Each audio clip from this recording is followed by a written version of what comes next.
இந்துத்துவாவுக்கு ஒரு புதிய முகத்தை வளர்த்து விடுகிறார்கள் என்பதுதான் எனது வருத்தம். அதாவது எங்க பள்ளி காலகட்டத்தில் முற்போக்கு கொள்கைகள், இன்னும் சொல்லப்போனால் மோட்டிவேஷனல் ஸ்பீக்கர்ல வந்து கலைஞரை விட எம்ஜிஆரை விட வேற யாரு? ஸ்கிரீன் லாங்குவேஜ்ல பெரிய அளவுக்கான மோட்டிவேஷனல் ஸ்பீக்கர் எம்ஜிஆர். கலைஞர் வந்து நம்ம எல்லாருக்குமே தெரியும் அவர் எவ்வளவு பெரிய மோட்டிவேஷன் ஸ்பீக்கர். அதெல்லாம் கேட்டுதான் நாங்க வந்தோம் எங்க காலகட்டம். இப்போ அன்பார்ச்சுனேட்லி ஆன்மீக சொற்பொழிவு இது மோட்டிவேஷனல் ஸ்பீச்சுங்கிற மாதிரியான ஒரு துரதிருஷ்டவசமான நிலை. அதை இப்போ நம்ம வளர்த்து வேற விடுறோங்கிறதா எனக்கெல்லாம் ரொம்ப வருத்தம். இப்போ ஆஃப் லேட் இது என்ன இருக்குன்னா, இந்த முன்னாடி பேரண்ட் டீச்சர் அசோசியேஷன் இருந்த மாதிரி இப்போ ஸ்கூல் மேனேஜ்மெண்ட் கமிட்டி, இந்த ஸ்கூல் மேனேஜ்மெண்ட் கமிட்டி யாரையாவது கூப்பிட்டு இப்படி பேச வைக்கிறதுங்கிறது இப்போ ஆஃப் லேட் வந்திருக்கு. என்னோட நண்பர்கள்ட்ட நான் கேட்கும்போது அது எப்படிங்க கூப்பிட்டாங்க இவரை என்பதுதான் எனது முதல் கேள்வியா இருந்துச்சு. அந்த பள்ளிக்கூடத்திலே கொஞ்சம் மேட்டுக்குடி மனோபாவம் இருப்பதாகவும் நான் வந்து அறிகிறேன். இது என்னோட மிக நெருங்கிய நண்பருங்க. அவர் என்னோட ஏஜ் குரூப், ஒரு பெரிய ஆசிரியர், தொழிற்சங்கவாதி. இப்போ இது சமீப காலமாக இப்படியான நிலைமை வருது. இதுக்கு வந்து முக்கிய காரணம்னு அவர் பாக்குறது என்னன்னா, அந்த கல்வித்துறை அமைச்சரோட நிர்வாக திறமையின்மை. ஆனா அதீத வரவேற்பு யாருக்கும் கொடுக்கறதே இல்லை. இன்னும் சொல்ல போனால் மினிஸ்டர்கள் இல்ல பெரிய விஐபிகள் வரும்போது பள்ளி மாணவர்களை காக்க போடக்கூடாதுன்னே சர்க்குலர் இருக்கு. அவங்களை வரிசைப்படுத்தி நிற்க வைத்து நீங்க சொன்ன மாதிரி பூச்செண்டு கொடுத்தல் இப்படியான நிகழ்ச்சிகள் நடத்தக்கூடாதுன்னே சர்க்குலர்லாம் இருக்குங்க. ஆனா அதையும் தாண்டி இந்த பள்ளிக்கூடத்துல ஏன் இப்படி பண்ணாங்க என்றால் கண்டிப்பாக அந்த பள்ளிக்கூடத்துல ஒரு மேட்டுக்குடி மனோபாவம் இருக்குங்க, தொடர்ந்து இருக்கு. ஆசிரியர் சங்கர் அவர் வந்து இந்த இவ்வளவு பெரிய விஷயத்தை வெளிக்கொண்டு வந்திருக்கிறார். He's a whistle blower. அவரை நம்ம பாராட்டணும், அதுல மாற்று கருத்தே இல்லை. ஆனா இதை எப்படி தடுக்கலாங்கிறதுக்கான சிந்தனைகள்ல ஒட்டுமொத்தமா வந்து யாருமே கூப்பிடக்கூடாதுன்னு அதிரடியா முடிவு எடுத்தீங்கன்னா அப்பவும் அதுல ஆபத்து இருக்கு. அவருக்கு அதுல வந்து ஒரு வகையான நோக்கம் இருக்கு. என்னன்னா அந்த வீடியோக்களை எடுத்து அவரோட யூடியூப் சேனல்ல போடுறாரு. அப்புறம் வந்து வெளிநாடுகள்ல நிதி திரட்டுறதுக்கு அதுக்கான ஒரு வாய்ப்பு இருக்கு. இந்த இன்னைக்கு இப்போ அர்ஜுன் சம்பத், நண்பர் அர்ஜுன் சம்பத் உடனே ஒரு போராட்டம் அறிவிச்சிருக்காரு, மகாவிஷ்ணு கைதை கண்டித்து. கொஞ்ச நேரத்துக்கு முன்னாடிங்க.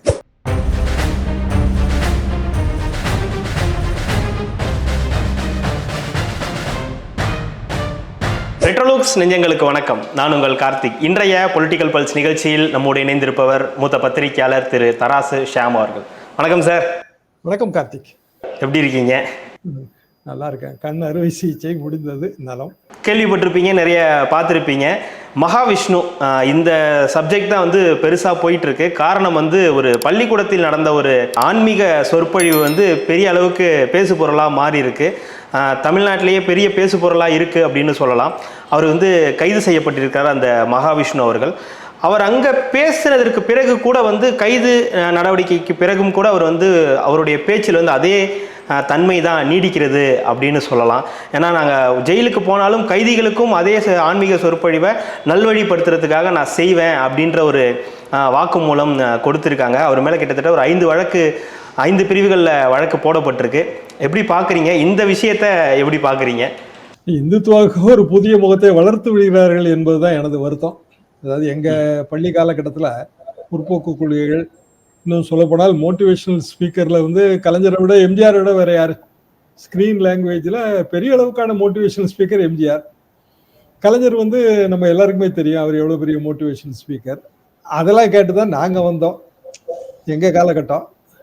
இப்போ அன்பார்ச்சுனேட்லி ஆன்மீக சொற்பொழிவு இது மோட்டிவேஷனல் ஸ்பீச்சுங்கிற மாதிரியான ஒரு துரதிருஷ்டவசமான நிலை. அதை இப்போ நம்ம வளர்த்து வேற விடுறோங்கிறதா எனக்கெல்லாம் ரொம்ப வருத்தம். சரி, எங்களோட ஸ்கூல் டேஸ்லங்க அஷ்டாவதானி ராமையா பிள்ளைன்னு ஒருத்தர், அவர் கோயில்பட்டிக்காரர். அதாவது 8 வேலைகளை ஒரே நேரத்தில் செய்யக்கூடியவர். பின்னாடி வந்து அவர் தசாவதானிங்கிற பட்டம் பெற்றதாக கூட நான் கேள்விப்பட்டேன். 2 விழியும் அவர் கிடையாது. அதாவது முழுக்க பார்வையற்றவர். ஒரே நேரத்துல 8 பணிகளை நம்ம கொடுக்கலாம். இப்போ உதாரணமா நான் என்னோட ஸ்கூல் டேஸ்ல திருக்குறள்ல ஒரு வரியை சொல்லி, அது ஒரு வார்த்தையை சொல்லி அது எந்த குறள்னு ஒரு கேள்வி கேட்டேன். இன்னொருத்தர் வந்து அவரோட முதுகுல ஏதோ ஒரு பூ, அதை எரிந்து அது என்ன, இந்த கேள்வி. இப்படி 8 விதமான வேலைகளை அப்போ அவர் ஒரே நேரத்துல செய்யறது மோட்டிவேஷன். அதாவது நமக்கெல்லாம் என்ன இருக்கும்னா, இவ்வளவு பார்வையே இல்லாத ஒருத்தர் இவ்வளவு தூரம் வந்து இவர் செய்யும் போது 8 காரியங்களை ஒரே நேரத்தில் செய்யும் போது நம்ம மாணவர்கள் எவ்வளவு தூரம் படிக்கணும், எத்தனை பாடங்களை வந்து ஒரே நேரத்தில் நம்ம படிக்கணும், இப்படியான ஒரு பாசிட்டிவ் சிந்தனையை வளர்க்கறது. பெரிய ஃபீஸ் எல்லாம் கிடையாதுங்க. சும்மா மாணவர்கள் கொடுக்குற ஒரு 4 8 அந்த வகையில தான் ஸ்கூல் ஃபண்ட்ல இருந்து ஏதாவது கொடுப்பாங்க. இவர் கிட்டத்தட்ட பல மாவட்டங்கள்ல ஒரு தொடர்ந்து இந்த நிகழ்ச்சி நடத்திட்டு இருந்தாரு. பின்னாடி தசாவதானி 10 காரியங்களை செய்யக்கூடிய அளவுக்கு ஆற்றலை வளர்த்து கொண்டார். மறைந்து விட்டார். இப்போது அவர் இல்லை. இதுதான் எங்க காலத்தோட மோட்டிவேஷனுங்க.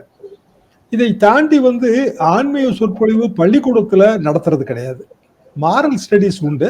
திருக்குறள் நடத்துவாங்க, நீதி போதனைகள், அறநெறி சாரம் இதெல்லாம் நடத்துவாங்க.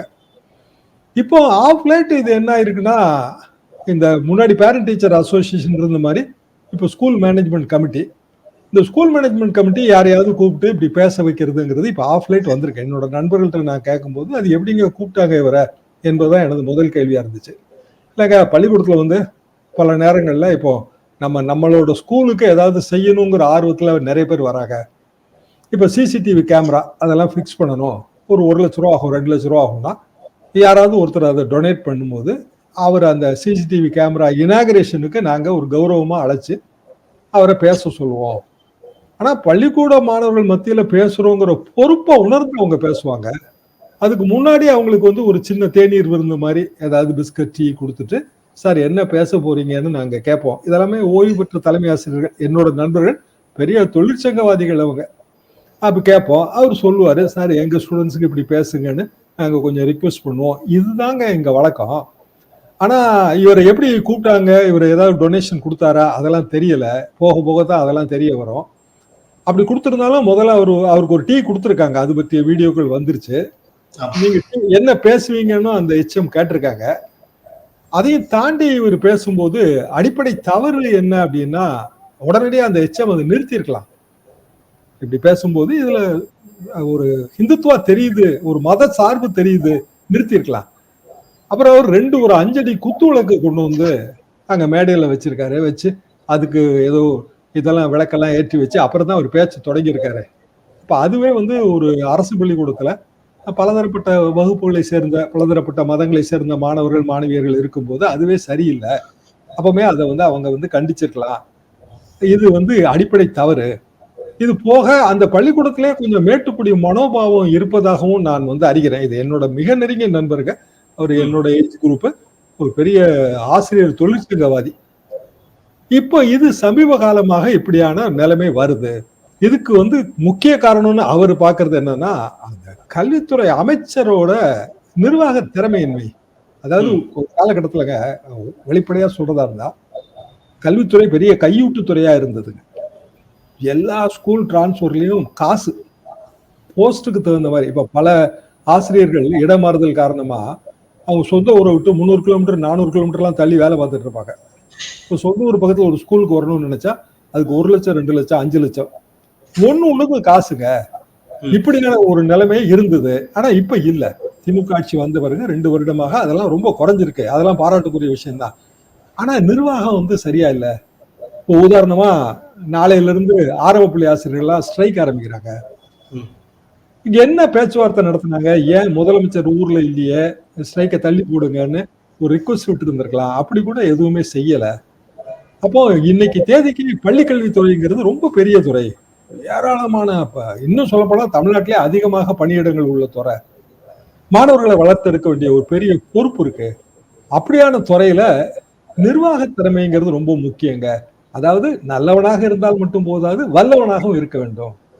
இதுதான் இதோட அடிப்படை கோளாறு. வெறுமனே தனிப்பட்ட ஒரு நபர், அந்த நபர் ஆன்மீக சொற்பொழிவு, அதை எதிர்த்து இன்னொரு ஆசிரியர் குரல் கொடுக்கிறாரு. அப்ப குரல் கொடுக்கும் போது கூட சக ஆசிரியர்கள்ல அவருக்கு சப்போர்ட் பண்ணி கூட பேசல. இதெல்லாம் எங்களுக்கு ரொம்ப வருத்தமா இருக்கு. இது நான் எதுக்காக சொல்ல வரேன்னா, என் செட்டு கிட்டத்தட்ட இதே ஏஜ் குரூப். அப்ப அவரு பலதரப்பட்ட விஷயங்களை எல்லாம் பார்த்து வர்றவரு. அவரோட வருத்தம்ங்கிறது இதுதாங்க. ஒருவர் பேசுறாரு, பேச்சு எல்லை மீறி போகுது. அப்ப ஏன் அதை தடுத்து நிறுத்து மைக்க வாங்கல? இதுதாங்க இதுல கேள்வி. அது காரணம் என்னதான், யாருக்குமே பயமே இல்லைங்க. அது மாவட்ட அதிகாரிகளுக்கும் பயம் இல்ல, மினிஸ்டரை பார்த்தும் பயப்படுறது இல்ல, உயர் அதிகாரிகளையும் பார்த்து பயப்படுறது இல்லைன்னா ஒரு ஸ்கூல்ல என்ன ஒரு கட்டுப்பாடு இருக்கும்? ஆளாளுக்கு இஷ்டத்துக்கு பேசுற மாதிரியான ஒரு நிலைமை. இதுதாங்க அடிப்படை தவறுன்னு அவர் சொல்றாரு. அவருக்கு கொடுக்கப்பட்ட அந்த வரவேற்பு அப்படின்றது கொஞ்சம் அதிகப்படியாக இருந்ததையும் நம்ம பார்த்தோம். மாணவர்களை வைத்து பூங்கொத்துக்களை கொடுத்து அவருக்கு அந்த சாரணர் இயக்கம் மூலயமா சல்யூட்டெல்லாம் அடித்து கொடுக்கப்பட்ட அந்த வரவேற்புக்கு பிறகு அவர் பேசிய அந்த பேச்சு. இப்போ நீங்கள் சொல்கிறீங்க இந்த திறமையின்மை, நிர்வாக திறமையின்மை அப்படின்றது, இது எல்லாத்தையும் எப்படி சார் பொருத்தி பார்க்க வேண்டியதாக இருக்குது? ஏன்னா ஒரு யாருன்னே தெரியலை, ஏதோ ஒரு யூடியூப் வச்சுல இதில் ஃபவுண்டேஷன், பரம்பொருள் ஃபவுண்டேஷன் ஒன்று வச்சுருக்காரு. அந்த ஃபவுண்டேஷன் மூலயமா நிறைய விஷயங்கள் பண்ணுறதா சொல்கிறாங்க. அதுலேயுமே நிறைய வீடியோக்கள், நம்ம ஏற்றுக்க முடியாத பல வீடியோக்கள் அதில் இருக்குன்றத நம்ம பார்க்குறோம். அப்படிப்பட்ட ஒரு நபரை ஒரு பள்ளி கல்வித்துறை எப்படி அனுமதிக்குது? அது அமைச்சர் அவர்கள் அதற்கு பிறகு செய்தியாளர் சந்திப்பில் அவர் வந்து கொதித்தெழுந்து பேசினதெல்லாம் நம்ம பார்த்தோம். இது ஆரம்பத்திலேயே எப்படி அதை தடுத்திருக்க முடியும்னு நினைக்கிறீங்க? இந்த மாதிரி சம்பவங்கள் அங்கொன்றும் இங்கொன்றுமாக நடந்துட்டு இருக்குங்கிறது தான் எனது நண்பர் கூறின விஷயங்க. குறிப்பாக எஸ்எம்சி ஸ்கூல் மேனேஜ்மெண்ட் கமிட்டியில இன்ஃப்ளூயன்ஸ் உள்ள, அதாவது அந்த ஸ்கூல் மேனேஜ்மெண்ட் கமிட்டியோட பிரசிடென்ட்டே வந்து ஒரு பேரண்ட் தான். செக்ரட்டரி வந்து ஆல்வேஸ் ஹெச்எம் இல்லைன்னா பிரின்சிபல். அந்த இன்ஃப்ளூயன்ஸ்ல இது மாதிரியான சம்பந்தமில்லாத ஸ்பீக்கர்ஸ் வந்து பள்ளிகளில் பேசுறாங்க. இது ஒரு இன்சிடென்ட் இவ்வளவு தூரம் வைரல் ஆச்சு. சோசியல் மீடியா எடுத்து அதை பெரிய அளவுக்கு வந்து அதுக்கான முக்கியத்துவம் கொடுக்கும்போது தான் இதை மக்கள் கொதிச்சு எழுந்தாங்க. ஆனால் ஒரு 100 இன்சிடென்டாவது இப்ப சமீபமா 2 வருஷத்துல இதை மாதிரி நாங்க கேள்விப்படுறோம். என்ன காரணம் அப்படின்னா, இதுக்கான எந்த விதமான கட்டுப்பாடு இல்லாம பள்ளிகள் இருக்கு. ஸ்கூல் மேனேஜ்மெண்ட் கமிட்டி அது பேரண்டோட கண்ட்ரோல்ல இருக்கு. அதுக்கு நிறைய பவர்ஸ் கொடுத்துருக்காங்க. எமிஸ்ன்னு சொல்லப்படுகிற எஜுகேஷனல் மேனேஜ்மெண்ட் இன்ஃபர்மேஷன் சிஸ்டம், அது வந்து கணினி சார்ந்தது. அதுல என்ட்ரி எல்லாம் இதுக்கெல்லாம் போடுறாங்க. ஆனாலும் எந்த விதமான கண்ட்ரோலும் இல்லை. இப்போ ஹிந்து ஸ்கூல்ஸ் இருக்கு, அது உங்களுக்கு தெரியும்னு நினைக்கிறேன். Government school, government aided school. Hindu school இப்போ உதாரணமா என்னோட இன்னொரு நண்பர், அவர் வந்து வேலூர் பக்கத்துல கரும்பு, சின்ன ஊருங்க. அங்க 1917 வந்து ஒரு கோவில் சார்பாக ஒரு திண்ணை பள்ளிக்கூடம் வைக்கிறாங்க. இந்த திண்ணை பள்ளிக்கூடம் அப்படியே பெருசு பெருசா வளர்ந்து இன்னைக்கு ரொம்ப பெரிய பள்ளிக்கூடமா இருக்கு. ஆனா அடிப்படையில் அது ஒரு ஹிந்து சொசைட்டி. இந்த ஹிந்து சொசைட்டி சார்பாக நடத்தப்படுகிற பள்ளிக்கூடத்துல ஒரு காலகட்டத்துல சிவபுராணம் ஒப்புவித்தல், அப்புறம் வந்து இந்து மதம் சார்ந்த பல விதமான போட்டிகள் இதெல்லாம் நடத்திட்டு இருந்தாங்க. 70களில் 80களில் படிப்படியா அது எல்லாத்தையுமே குறைச்சு கொண்டு வந்து இப்போ வந்து அப்படியான ஒரு நிலைமை இல்லை. ஏன்னா எல்லா மதங்களை சேர்ந்தவர்களும் இருக்காங்க. அது வெள்ளிக்கிழமை கோயிலுக்கு போறதெல்லாம் வழக்கமா வச்சிருந்திருக்காங்க அந்த ஸ்கூல்ல. ஆனா இதுல அடிப்படை ஒருவர் வரும்போது, ஒரு ஸ்பீக்கர் வரும்போது அவருக்கு ஒரு வரவேற்பு கொடுப்பது என்பது புரிந்து கொள்ளக்கூடியதுதான். ஆனா அதீத வரவேற்பு யாருக்கும் கொடுக்கறதே இல்லை. இன்னும் சொல்ல போனால் மினிஸ்டர்கள் இல்ல பெரிய விஐபிகள் வரும்போது பள்ளி மாணவர்களை காக்க போடக்கூடாதுன்னே சர்க்குலர் இருக்கு. அவங்கள வரிசைப்படுத்தி நிற்க வைத்து நீங்க சொன்ன மாதிரி பூச்செண்டு கொடுத்தல், இப்படியான நிகழ்ச்சிகள் நடத்தக்கூடாதுன்னே சர்க்குலர்லாம் இருக்குங்க. ஆனா அதையும் தாண்டி இந்த பள்ளிக்கூடத்துல ஏன் இப்படி பண்ணாங்க என்றால், கண்டிப்பாக அந்த பள்ளிக்கூடத்துல ஒரு மேட்டுக்குடி மனோபாவம் இருக்குங்க, தொடர்ந்து இருக்கு. இன்னும் சொல்ல போனா தமிழ்நாட்டுல, அதுவும் குறிப்பாக சென்னையில உள்ள மிகப்பெரிய அரசு பள்ளிகள்ல அதுவும் ஒண்ணு. டி நகர், அசோக் நகர், சைதாப்பேட்டையில் இருக்கிறது modern ஸ்கூலுங்க. Ashok Nagar school girls school. இப்படியான சூழ்நிலையில யாரா பள்ளிக்கூடத்துல விடுறோம் அப்படிங்கிறதுல ஒரு கண்டிப்பான ஒரு பார்வை இருக்கணும். அந்த பார்வை இல்லை. அது போக இவருக்கு உட்கப்பட்ட அதீத வரவேற்பு என்று வரும்போது அந்த ஸ்கூல் மேனேஜ்மெண்ட் கமிட்டியிலயோ இல்ல இந்த நிகழ்ச்சிக்கு ஏற்பாடு செய்த பெயரே தெரியாத, எந்த தண்டனையுமே அனுபவிக்காத ஒரு சில ஆசிரியர்கள் அல்லது ஆசிரியைகள், அவர்களோட பங்கு இதுல இருக்குங்க. முழுமையான விசாரணையை இவங்க நடத்தல. உடனடியாக வந்து ஒரு பப்ளிக் மத்தியில அன்ரெஸ்ட் இருக்கு, இதை நம்ம நிறுத்தணுங்கிறதுக்காக உடனே வந்து தலைமை ஆசிரியர் டிரான்ஸ்பர் பண்ணிட்டாங்க. அதை தாண்டி எதுவுமே செய்யல. ஆனா இந்த சுற்றறிக்கைகள் ஏற்கனவே அமல்ல இருக்கிற சுற்றறிக்கையை ஏன் கண்டிப்புடன் கடைபிடிக்கவில்லைன்னா, டோட்டலா இது அவுட் ஆஃப் கண்ட்ரோலா இந்த சிஸ்டம் ஆகி போச்சுங்க. பெரிய குறைபாடே என்னன்னா, பள்ளிக்கல்வித்துறையில பள்ளிகள் அவுட் ஆஃப் கண்ட்ரோலா இயங்குது. அதை எஸ்எம்சிக்கு அதிக பவர்ஸ் கொடுத்திருக்கிறது, இதெல்லாம் நல்ல விஷயம் தாங்க. ஆனாலும் அதுக்கான ஒரு சூப்பர்வைசரி அத்தாரிட்டி, இப்ப உதாரணமா நீங்க ஒரு 1 லட்சம் ரூபாய் டொனேஷன் கொடுக்க போறீங்க. நீங்க ஒரு கவர்மெண்ட் ஸ்கூல்ல படிச்சிருப்பீங்க, நானும் ஒரு கவர்மெண்ட் ஸ்கூல் தான். அதாவது ஒரு தனியார் அமைப்பு, கவர்மெண்ட் எய்டட் ஸ்கூலுங்க, கவர்மெண்ட் ஸ்கூல்னு இருக்கும். இப்போ அதுல வந்து நம்ம ஏதாவது செய்யணும்னு நம்ம ஸ்கூலுக்கு செய்யணும்னு நினைக்கிறோம். கவர்மெண்டே அதை ஊக்குவிக்குதுங்க. பெரிய பெரிய அதிபர்கள்லாம் கூட செஞ்சதெல்லாம் நம்ம செய்தித்தாள்களை படிக்கிறோம். அப்ப கவர்மெண்டே ஊக்குவித்து செய்யும் போது அவரை நம்ம வந்து ஹானர் பண்றதுக்காக ஒரு நிகழ்ச்சி ஏற்பாடு பண்றது அடிப்படை தவறு இல்லை. ஆனா அவரோட பேக்ரவுண்டை நம்ம செக் பண்ணுவோம்ல. திடீர்னு கூப்பிடுறாங்க, இப்போ ஒரு அரசியல்வாதியை கூப்பிடுறாங்க, இல்ல இப்போ உதாரணமா பெரிய ஸ்பீக்கர்ஸ் இருக்காங்க, யூடியூப்லயே எவ்வளவு பேர் இருக்காங்க. ஆனா கான்ட்ரவர்ஷியலா பேசுறவங்க இருக்காங்க. இப்ப அவங்கள கூப்பிடும்போது இயல்பான ஒரு ஒரு பேக்ரவுண்ட் செக் வந்து இவங்க ஏன் பண்ணலன்னா, இவரை கூப்பிடுறதுன்னு ஒரு முடிவு பண்ணி அங்க ஒரு குரூப் வேலை பார்த்திருக்குங்க. இவர் இப்படிதான் பேசுவாருங்கிறதா எல்லாத்துக்கும் தெரியுமே. அப்ப ஏன் கூப்பிட்டாங்க? சரி, இவரை கூப்பிட்டாச்சு, கான்ட்ரவர்சி ஆயிருச்சு, இவர் வந்து கைது பண்ணியாச்சுன்னா, இப்போ இந்த கைது மாற்றுத்திறனாளிகளை அவமதிக்கும் வகையில, அவர்கள் உணர்வுகளை புண்படுத்திய வகையில குற்றச்சாட்டுகள் இல்லையா? கைது. இப்ப எங்க ஊர் பக்கத்துல நெற்கதிர் மாற்றுத்திறனாளிகள் சங்கம் இருக்கு. எனக்கு ரொம்ப நெருங்கியவர்கள். அவங்க கூட வந்து பட்டுக்கோட்டையில போய் புகார் கொடுத்திருக்காங்க. இப்படி பல இடங்கள்ல புகார் வாங்குறாங்க. ஆனா இந்த வெறுமனே இந்த புகார்கள் மட்டும் எப்படிங்க வந்து ஒரு கோர்ட்ல நிக்கும்? ரிமாண்ட் பண்ணிடலாம். ஆனா ரிமாண்டுக்கு பிறகு வர்ற ஜாமீன் கோர்ட்ல வந்து அது எப்படி நிக்கும்? அப்ப இவருக்கு பேக்ரவுண்ட்ல வேற பெரிய விஷயங்கள்லாம் இருக்கா, இல்ல வேற ஏதாவது தவறுகள் பண்ணியிருக்காரா, இதெல்லாம் வந்து கவர்மெண்ட் வந்து ஆய்வு பண்ணணும். அப்படி ஆய்வு பண்ணாலும் இது ஒரு தனிப்பட்ட நபர், அவர் செய்த பிழை, அவருக்கும் இன்னொரு தனிப்பட்ட ஆசிரியருக்கும் இடையில் ஏற்பட்ட வாக்குவாதம், மாற்றுத்திறனாளிகள் மனம் புண்படும் வகையில் பேசியது, இதுக்குள்ள மட்டும் இது நிக்குதுங்க. இதை தாண்டி தயவு செஞ்சு எல்லாரும் பாருங்க. இதை தாண்டி என்ன பார்க்கணும் அப்படின்னா, ஏன் வந்து நம்மளோட பள்ளிகள் அவுட் ஆஃப் கண்ட்ரோலா இருக்கு? இந்த கேள்விக்கான விடை தாங்க ரொம்ப அவசிய தேவை அப்படிங்கிறது பொது கருத்துக்கு. இன்னொரு பக்கம் அந்த மாற்றுத்திறனாளி ஆசிரியர் சங்கர் அவர்கள் மட்டும் அன்னைக்கு அதை குரல் எழுப்பாம இருந்திருந்தால் இது இன்னும் கூட தொடர்ந்து இருக்கும் அப்படின்ற ஒரு அச்சம் எடுத்துக்கலாமா சார்? அது ஒரு அச்சமாவே எடுத்துக்கலாமா? அவர் குரல் எழுப்பலைன்னா இது வெளியில வந்திருக்காது. அதாவது இந்த ஒரு விஷயம் வெளியில வந்த உடனே இது மாதிரியான பல விஷயங்கள் நடந்திருக்குன்னு தகவல்கள் வருது இல்லையா? அப்போ இன்னும் கூட வரலாம். இன்றைக்கு நாளைக்கோ இல்ல அடுத்த வாரத்திலேயோ இந்த மாதிரியான பல வீடியோக்கள் சர்ஃபேஸ் ஆன பிறகுதானே இது வருது. சம்பவம் நடந்து பல நாட்கள் கழித்து வீடியோக்கள் பொது வெளியில பகிரப்பட்ட பிறகுதான் இது வந்து நம்ம எல்லாரோட பார்வைக்குமே வந்தது. அப்போ ஆசிரியர் சங்கர் அவர் வந்து இந்த இவ்வளவு பெரிய விஷயத்தை வெளிக்கொண்டு வந்திருக்கிறார். He's a whistle blower. அவரை நம்ம பாராட்டணும், அதுல மாற்று கருத்தே இல்லை. ஆனா இதை எப்படி தடுக்கலாங்கிறதுக்கான சிந்தனைகள்ல ஒட்டுமொத்தமா வந்து யாருமே கூப்பிடக்கூடாதுன்னு அதிரடியா முடிவு எடுத்தீங்கன்னா அப்பவும் அதுல ஆபத்து இருக்கு. என்ன காரணம்னா, யாராவது ஒருத்தர் உண்மையிலே நல்லது செய்யணும்னு நினைப்பாங்க.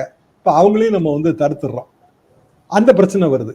இப்ப இதுல வந்து பொதுவான சஜஷன் என்னன்னாங்க, இப்போ உதாரணமா தங்கந்தன்னரசு இருந்தாரு, இப்போ பிடிஆர், இந்த மாதிரியான ஒரு சில விஷயங்கள்ல ரொம்ப கவனமாகவும் கண்ணோட்டமாகவும் செயல்படுறவங்களை இவ்வளவு பெரிய துறைக்கு கொண்டு வரணும். அதுதாங்க இதுல வந்து உண்மையான தேவை. அதாவது இதுல வந்து தலைமை மாற்றம் வந்து ஏற்பட வேண்டிய ஒரு கட்டாயம் இருக்கு. குறிப்பாக தலைமை மாற்றம் எதுல இருந்து தொடங்கணும்? மினிஸ்டர்ல இருந்து தான் தொடங்க முடியும். அப்புறம் வரிசையா இருப்பாங்க இல்லையா? இயக்குநர்கள் இருப்பாங்க, செக்ரட்டரி. என்ன காரணம்னாங்க, சரி இதுல வந்து அன்பில் மகேஷ் எப்போ அவருக்கு இந்த விஷயம் தெரிய வந்தது? எப்ப தெரிய வந்தது? சோசியல் மீடியா எல்லாம் சொன்ன பிறகு இல்லையா? ஆனா அதுக்கு முன்பே வந்து இந்த விஷயம் வெளியில ஆசிரியர்கள் மத்தியில வந்துருச்சு. அப்ப ஒரு துறைக்கு சம்பந்தமான ஒரு அமைச்சர் இயல்பாக பல்வேறு வகையான செய்திகளை சேகரிக்க வேண்டிய தலைமை பொறுப்புல இருக்காரு. அவருக்கு செய்திகள் கொடுக்கக்கூடியவங்க யாருன்னா ஆசிரியர்கள் தான். ஆசிரியர் சமூகத்தை சேர்ந்தவர்கள், அவங்க சங்கங்களை சேர்ந்தவர்கள். இப்படி வந்து இந்த துறை சம்பந்தமாக நம்ம உள் தகவல்களை, அதாவது இன்டெலிஜென்ஸை கலெக்ட் பண்ணக்கூடிய நிலைமையில ஏன் வந்து துறை அமைச்சர் இல்லை? உள் தகவல் நம்ம கலெக்ட் பண்ணணும்ல. நமக்கே வந்துங்க இந்த குறிப்பிட்ட நபர், இவரை பற்றி பெரிய நாலேஜ் கிடையாது. ஆனா இப்போ வந்து அவரு அப்பவுமே வந்து காமெடி ஷோ பண்ணிட்டு இருந்தாரு, பல டிவிகள்ல நிகழ்ச்சி, மதுரை மாவட்டம் அலங்காநல்லூர்காரரு, சும்மா 10வது வகுப்பு தான் படிச்சிருக்காரு, திருப்பூர் ஏற்கனவே பிஜேபி ஏரியா, அது அவினாசி பக்கத்துல ஒரு ஃபவுண்டேஷன் நடத்துறாரு, அதுக்கு வந்து வெளிநாடுகள்ல இருந்தெல்லாம் வந்து நிதி வந்திருக்குங்கிறதெல்லாம் எத்தனை நாளா தெரியும்? இப்போ 10-15 நாளா, ஒரு 10 நாள், ஒரு வாரமா. ஆனா சம்பவம் நடப்பதற்கு முன்பே இந்த மாதிரியான சில இன்சிடென்ட்ஸ் இருக்குன்றாங்க. இந்த குறிப்பிட்ட அசோக் நகர் சைதாப்பேட்டை சம்பவத்துக்கு முன்பே சில இன்சிடென்ட் இருக்கு. ஏன்னா இவரே பாருங்க, காலையில ஒரு ஸ்கூல்ல பேசுறாரு, ஈவினிங் ஒரு ஸ்கூல்ல பேசுறாரு. அப்பனா ஏதோ ஒரு நெட்வொர்க் இருக்குன்னு தானே அர்த்தம். அப்ப அவருக்கு அதுல வந்து ஒரு வகையான நோக்கம் இருக்கு. என்னன்னா அந்த வீடியோக்களை எடுத்து அவரோட யூடியூப் சேனல்ல போடுறாரு. அப்புறம் வந்து வெளிநாடுகள்ல நிதி திரட்டுறதுக்கு அதுக்கான ஒரு வாய்ப்பு இருக்கு. இந்த இன்னைக்கு இப்போ நண்பர் அர்ஜுன் சம்பத் உடனே ஒரு போராட்டம் அறிவிச்சிருக்காரு. மகாவிஷ்ணு கைதை கண்டித்து கொஞ்ச நேரத்துக்கு முன்னாடிங்க ஒரு போராட்டம் அறிவிச்சிருக்காரு. அப்ப இது எப்படி போய் முடியுதுன்னு பாருங்க. எப்படி போய் முடியுதுன்னா, ஒரு இந்துத்துவாவுக்கும் திராவிட சிந்தனைகளுக்கும் எதிரான போராட்டம்னு அப்படி சித்தரிக்கிறாங்க. அப்படி சித்தரிப்பது சரியா? அதாவது நம்பிக்கை, மூட நம்பிக்கை, இதெல்லாமே வேற வேற கேட்டகரிங்க. தாராளமா உங்களுக்கு ஒரு நம்பிக்கை இருக்கலாம், அதை கிரிட்டிசைஸ் பண்ற உரிமை வேற யாருக்கும் கிடையாது. நான் அந்த நம்பிக்கைக்கு எதிரானவனா இருப்பேன். என்னைய கிரிட்டிசைஸ் பண்ற உரிமையும் யாருக்கும் கிடையாது. பிள்ளையார் சிலையை உடைக்கிறது 1950களில் தந்தை பெரியாரின் போராட்டங்க. பிள்ளையார் சதுர்த்தி இப்பதான் முடியுது. பிள்ளையார் சிலையை உடைச்சிட்டு இருந்தார். அவரோட பிரதான சீடர் பேரறிஞர் அண்ணா. அவர்கிட்ட கேள்வி கேட்கிறாங்க, என்னங்க பெரியார் பிள்ளையார் சிலை உடைப்பு போராட்டத்தை அறிவிச்சிருக்காருன்னு. அண்ணா ரொம்ப கேஷுவலா அது பதில் சொல்றாரு, நாங்க பிள்ளையாரையும் உடைக்க மாட்டோம், பிள்ளையாருக்கு தேங்காயும் உடைக்க மாட்டோம். இதுதான் பதில்.